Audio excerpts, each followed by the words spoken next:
one of the things that is so mystifying to a lot of people is that the policies of Brandon Johnson and of Lori Lightfoot are presented as being sort of racially aware. Mm-hmm. But the principal people who suffer from high crime are African Americans. Welcome to The Debrief, where we talk to the Washington Examiner's top journalists about the headlines they're covering this week and where the story's going next.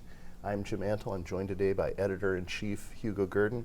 Hugo, we've had this remarkable Chicago mayor's race where the incumbent mayor didn't make it to the runoff. It was presumed because of the crime problem and the violence in the city was the reason Lori Lightfoot wasn't going to hold on as mayor. Right. And then they elect a person who's arguably to her left on this issue. What's going on? It is an extraordinary phenomenon, Jim. As you say, it was thought when Lori Lightfoot got only 17% in the mayoral primary that Chicago was going to vote because of the higher crime issue. And by higher crime, we mean absolutely rocketing crime.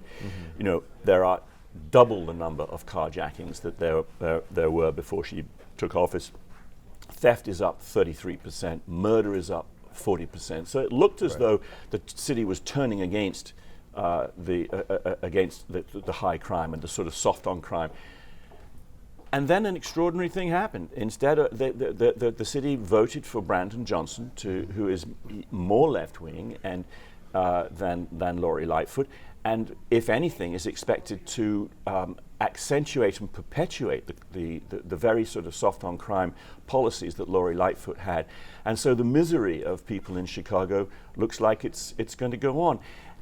One of the things that is so mystifying to a lot of people is that the policies of Brandon Johnson and of Lori Lightfoot are presented as being sort of racially aware. Mm-hmm. But the principal people who suffer from high crime are African Americans. African Americans make up somewhat more than 1 out of every 10 Americans, but they're 6 out of every 10 murder victims. The people who really need strong policing and do not need their police morale collapsing as it has in Chicago, where 1 in 5 policemen have left the service. The people who really need law and order are African Americans in the city, and it doesn't look like they're going to get it with Brandon Johnson. So we've seen in some past races where black precincts have rejected to fund the police candidates. Mm-hmm. Certainly President Biden has tried to distance the Democratic Party from defund the police. We saw in the 90s the failure of the Democratic Party to do that resulted in Republicans getting elected mayor in places like New York City and Los Angeles. Right. Are the Democrats really captive, though, to this wing of the party that doesn't seem to recognize the power of crime as an issue? It seems to me that they are largely captive. Certainly there are those, President Biden among them, who don't want the party to be tarnished in that way.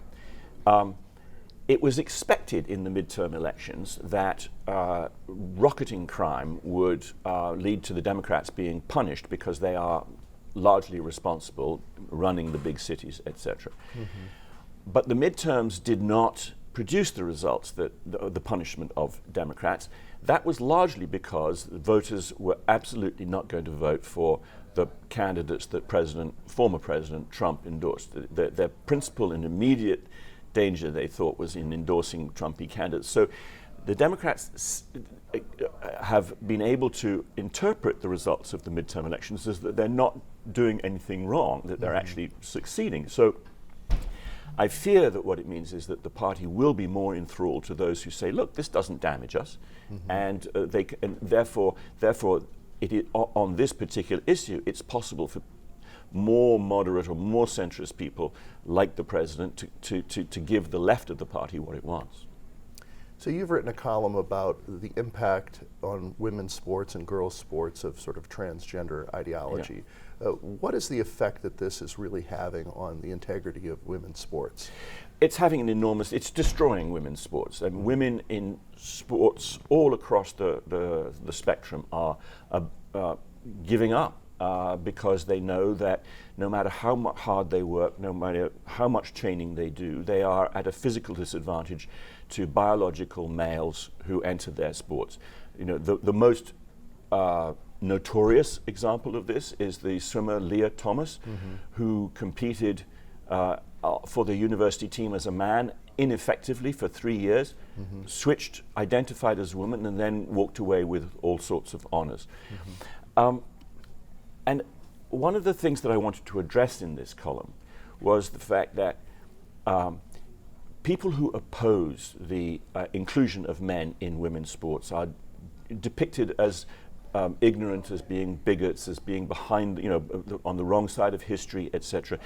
And the left and the woke warriors attempt to depict them as being ignorant and reacting just with gut feelings. And the point I wanted to make is that not only is this untrue, and that science is actually on the side of those who say there is a clear, the clear traditional distinction between the sexes is right, but I also wanted to point out that our feelings about these things are not entirely to be dismissed.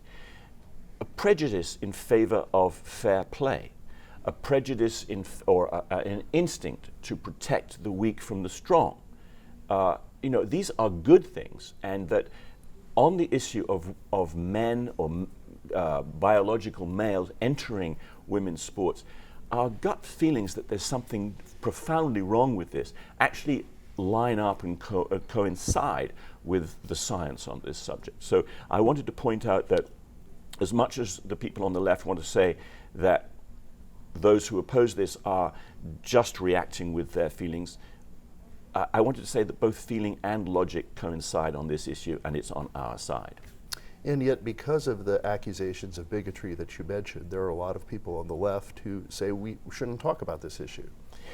Yes. I mean, quite often you'll hear people on the left, asking those who object, say, why do you care? Well, there's every reason to care if you believe in fairness, you believe in traditional decencies, if you believe in the truth that these people are not women, they are biological men. They are doubtless they're suffering from gender dysphoria. Some people are going along with this because they just don't want to kind of get involved. They don't want to try and resist what this extraordinary ideological fashion. Others, I'm afraid, make the calculation that they can win plaudits, money, fame, and various other good things if they go along with it. Thank you, Hugo. Thank you. You can read Hugo and the rest of our political team's coverage at washingtonexaminer.com.